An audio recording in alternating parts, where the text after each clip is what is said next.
Barclays has announced that it's selling its Africa operations. The UK bank holds a 62% stake in Barclays Africa. It says it wants to focus its efforts on its UK and US operations. The sale is one of the biggest disinvestments from South Africa since the 1980s. This morning, Barclays reported a 10% increase in profits at its Africa operations. Let's get more now on Barclays' decision to disinvest from South Africa. Our UK correspondent Olly Barratt joins us from London. Olly, good afternoon to you. We've been expecting this, but what's prompted the decision?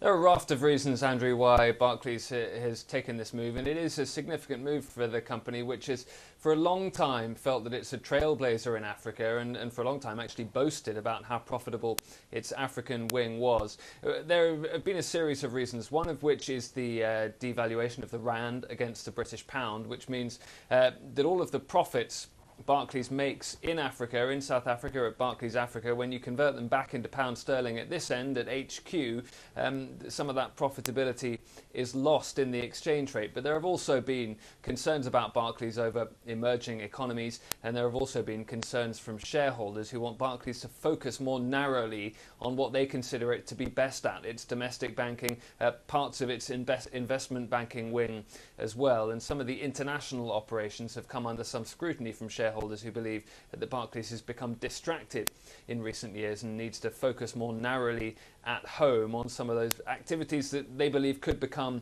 even more profitable if Barclays has the correct focus. What's been the reaction in London to the news? Well, I think, as you say, investors here, a lot of people watching the market, watching financial markets, have been expecting this move.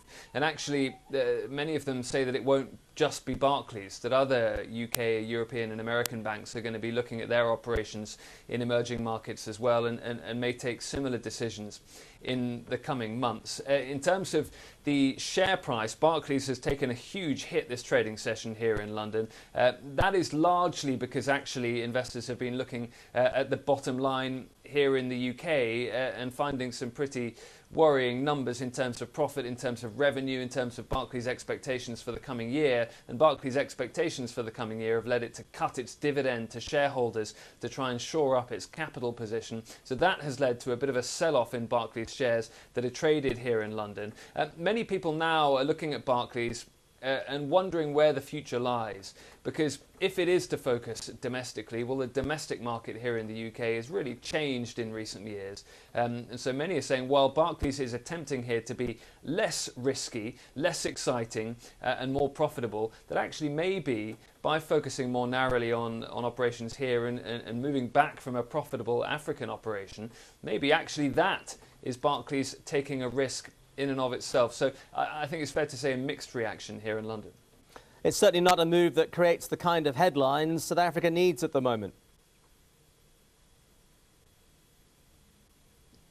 Yeah, and certainly, although Barclays would never come out and say that the handling of South Africa's economy and they wouldn't get involved in politics, they wouldn't say that that has played a role in this. I think analysts here in London do believe that Barclays will have paid very close attention to movements in South Africa's economy in recent months, to the controversy over the various finance ministers, to President Jacob Zuma and his ministers' handling of the South African economy, that will have at least been in Barclays executives' minds when making this decision. The main thrust of all of this does come from swings in commodity prices, swings in the exchange rate, global dynamics to the economy in terms of Chinese growth and Chinese demand for some of the raw materials that are produced in South Africa. All of that has been the real focus for executives here in London as they've been making these decisions. But certainly analysts here are telling me that they believe that the South African government's